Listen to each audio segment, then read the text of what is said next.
Nobody is coming to save you.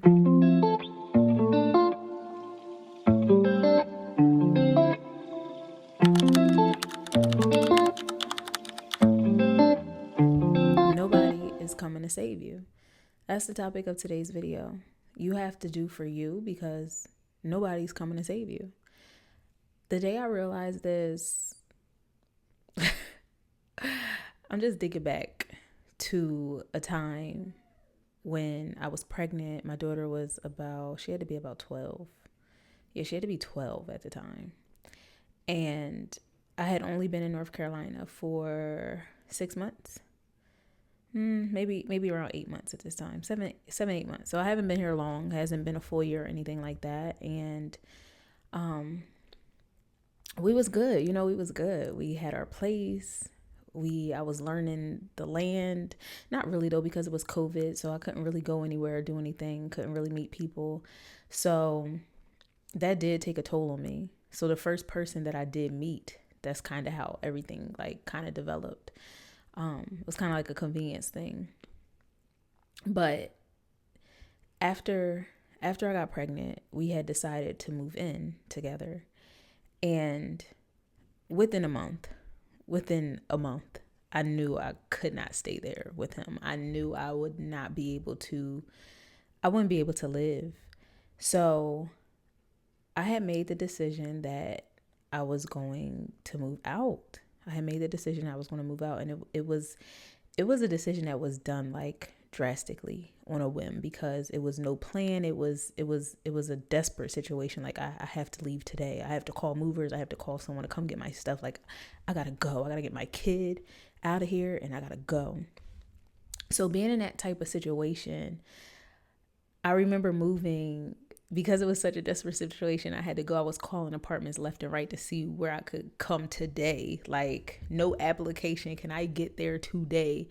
And I went to this one place and they said they were a luxury apartment. Cool. Go there. And mind you, let me make this note that when we had moved together, I was in an apartment and we had moved to a house because we're like, oh, we had 2 dogs at the time and we need more space for the baby. It was one of those things. So I'm talking myself into it.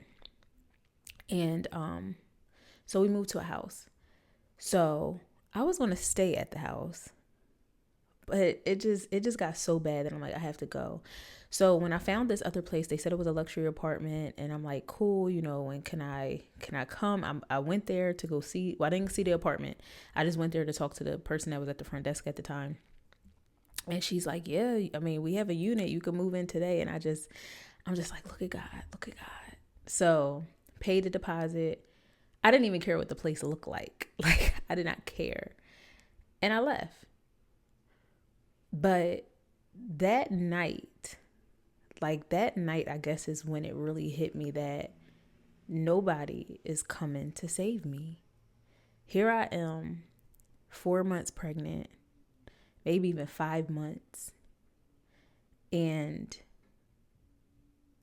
I'm moving out of a house by myself, grabbing boxes, grabbing things. The moving guys had came and they were taking the big stuff and things like that. But I'm just sitting there. At one point I just was sitting in my car and I'm just like, this is it. I'm going to be doing this by myself. And granted, I've already been through this rodeo, but not like this. Yes, I was a single mom before. Like I said, my daughter is 13, but at the same time, she went to her dad's on the weekend. She seen her grandmother, and she would go stay with her family. She knows her family. She knows her cousins and all that thing. And I was younger. I was 19. And so my mom helped a lot. My dad, when I say that my daughter would either be at her dad's house on the weekend, she would be at my mom's house on the weekend, or my dad's house on the weekend. She was always, I had that support. And then at the same time, I was in the state with my parents and my family. So always had support. This was a whole different ballgame because now I'm in a state where I don't know anybody. I don't know nobody. I had my one friend. I knew her. And then I knew another girl, she lived like maybe an hour and a half away. But those are friends. They're not family. They're like, they're friends. They're not like really your support system. They can be, but it's just something different when you have your family around. So it just was a totally different ballgame. And I remember saying to myself, I'm not going back home. Like, I don't want to go back home. Like, I really actually like it here. I just got here. I didn't even get a chance to like look around and, explore before, boom, new baby. You know what I mean? So, but it had hit me in the car. I'm just sitting there thinking like, dang, like, it's just me. It's just me. Like, how did I get put in this predicament where I'm in a new state with a kid and then a new kid coming and I'm going to have a baby and it's just going to be like, what is this life? What is this life? So I just remember thinking nobody's coming to save me. Like, I'm going to have to figure this stuff out on my own. And whatever I do, I want to make sure that I have stability for my kids. Like, I want to make sure I have stability for my kids. So when we got to that apartment, I knew right away I was not staying there. I knew right away. Like, there was maybe 2 cabinets. The living room was connected to the kitchen in a way. You know what I mean? It was small. And the 2 bedrooms were like directly next to each other to the point where I could hear my daughter talking, and she's a gamer. So anytime I don't want to be near her room, she's yelling at the screen, she's doing all these things. So I'm just like, oh no, I can't live like this. But at the same time, when I got into that house, I got into that apartment, I smiled. I couldn't stop smiling because I'm like, I got away. Like, I got away. Like, when I tell you guys that I called the movers and I'm just like, can y'all come get my stuff today? He had left for the day and he said he was going to his mom's. Like, so the whole thing was that he gosh, this may be a whole nother story for another day. Like, because I'm going to start getting into tangents. Like, that may be a whole nother story for just a whole nother day of why I left the house, how bad it had got, and why I felt like I needed to pack my stuff and just run. So once I left, like, it felt good knowing that he didn't know where I was. And once he realized I wasn't at the house no more, he kept blowing me up, calling me. And I just felt good knowing that he couldn't find me. I was safe. But it just was scary because I just didn't, it was unknown. Like, I just didn't know what to expect. A baby is coming. We really don't have a house right now, a place to stay. I mean, we have this apartment, but I know I'm not staying here. Like, I would come down and somebody had put gum on my windshield, and I'm just like, no. I'm not staying here. I can't live in these type of conditions. So I ended up going to I remember when my cousin called me and she was like, you should come to Florida this weekend. You need a break, yada, yada, yada. So we get on a flight, me and my daughter, we go to Florida, and my cousin, talking to her, she just gave me so much life because, I mean, she's my older cousin. She's been through this before, and she was just telling me, like, the only thing that matters right now is this baby, getting this baby to the world safely, having your mental health in order, making sure the baby is safe, yada, yada, yada. You can do this. We mothers, we are resilient. Like, no matter what life throws at us, we get over those humps. So talking to her, I just felt so much better because I was going through so much inside. Like, I was hurt. Like, how you with someone and you think it's going one way and they're showing you it's going one way. And then next thing you know, the switch is flipped. And then now you're just in a state of confusion, and everything that you thought you knew is just like, what is this? What is this? What is happening? So now I'm just thrown into single mommyhood again. And I remember my friend saying to me, like, if you decide to keep this baby for you. Don't make no decisions for nobody else. Make it for you, because you're going to be the one that has to, live with this decision. So my mind was already made up. My mind was already made up. I'm keeping my baby. This baby came 12 years later for a reason. So I'm keeping my baby. So after, being with my cousin that week, and I got back, and that's when I'm just like, all right, I gotta find a place. I can't stay here. Went down to that rental office, and I'm like, hey, y'all advertise this as a luxury apartment. This is not luxury. Then we're having issues in the parking lot. It was something else that had happened that I didn't like. Another thing they did that I didn't like was they had like valet trash. So people would come around and get your trash. You didn't have to go out and take your trash out. But the problem was people would pile trash up outside of their doors. And I'm just like, and it was like hallways. And I'm just like, even though they were outside hallways, it just was nasty. And I'm like, I'm not living around this. And I'm pregnant. You got to smell this stuff. No. So started looking for other places, and I ended up finding a house. And I was so happy because I'm just like, wow, we finally, like, a breakthrough. So that's when it started to hit me, like, I'm really going to be going through this alone. Like, I gotta do the things by myself. Like, me and him, we had talked about buying a house together, and we had so many plans that we talked about doing together that it just hit me that no, those things that you talked about wasn't meant for him. Those are your plans. Those are things that you wanted to do. It's not meant for him. You gotta keep pressing and do the things that you're going to do on your own. But it was definitely hard. Like, it was hard.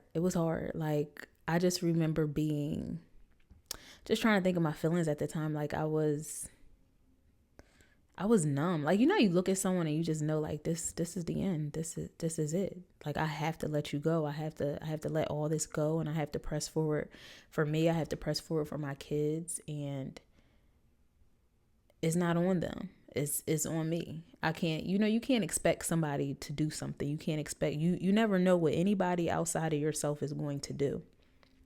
So you just have to know what you're going to do. So what I had to do was move forward, keep pressing, move forward. And it's crazy because looking back, it's like, I think everything happens the way it's supposed to happen. Like, at the time, you may not understand why stuff is going the way that it's going.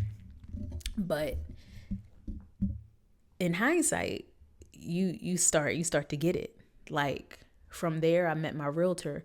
It's so crazy because I had wrote down everything I wanted to do. It's like, okay, I want to buy my house. I want to buy a house for these kids. I want to, be stable for these kids. And a house is what I need because I'm always a person that's moving around. Like, I can't say I'm always a person that's moving around because before me and my daughter came to North Carolina, we was in our apartment up there for 5 years. It wasn't stable because I was facing eviction multiple times. I'm gonna be honest about that. But I left. That's what made me leave because I'm like, I need something different. But when I got here, going through everything I went through with him, I ended up moving 3 times in 3 months. Like, I moved 3 times in 3 months. That's 3 deposits, 3 movers. Like, I spent so much money in those couple months. And it's just, again, I didn't understand it then. I was mad. I was angry because it was like he was costing me money. And when I got the third place, and I moved in and I wrote down, I want to buy my house. I just don't know what to do to buy my house. I don't know what steps to take. And it's crazy. Someone knocked on my door one day and I'm just like, nobody knows where I live. Who the heck is knocking? So I go to the door and somebody's walking away, but their car was there. So I picked up a car and I guess he heard that I had opened the door and he turned around and he was like, hey, I'm in the neighborhood. I'm a realtor. And I'm just like, oh, that's crazy because I was thinking about buying a house. I just don't know what to do. And then he ended up coming in. We talked.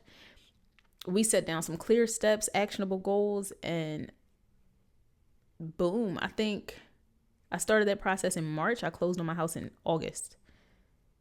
Couple months, and I was so happy. I was so happy, like, because I did something for my kids. Like, I was, I made sure they were safe. I made sure they were stable. So that was like a big turning point for me. So it's like, I say all this to say, nobody's coming to save you. You have to get up and get clear for yourself. Some things may hurt, but you can't allow it to consume you. You can't allow it to, like, you can't stay there. I always think of that Beyonce song. I don't know if you guys heard it. It's called Ring Off. And her mom talks at the end. And she's just like, you're not stuck. You will survive. Like, you will survive. If you're watching this and you're still in that parking lot moment, if you're still sitting there waiting for someone to come, I need you to hear me. Nobody's coming. Nobody's coming to save you. And I know that may sound like harsh, or it may sound like super terrible, but it's not. Because I can tell you one thing, the day that I stopped waiting was the day that I started building. It's the day I saw things clear for myself. The day that I knew I had to get stuff right for my kids. Like, I feel like if I didn't go through those moments, I would have never sat down and like really reflected. Like, that time in my life, I was moving so fast. And it's crazy to say, but I think, sometimes you're put in situations so that you could finally get it. Like, so that you could finally get it. Like, wait a minute. This just happened to me. Like, wait, I need to sit and think and reflect and figure out what the heck is going on. Because if you just keep brushing past those moments and you never sit and you never reflect and you never go over it and think, you're going to constantly find yourself there.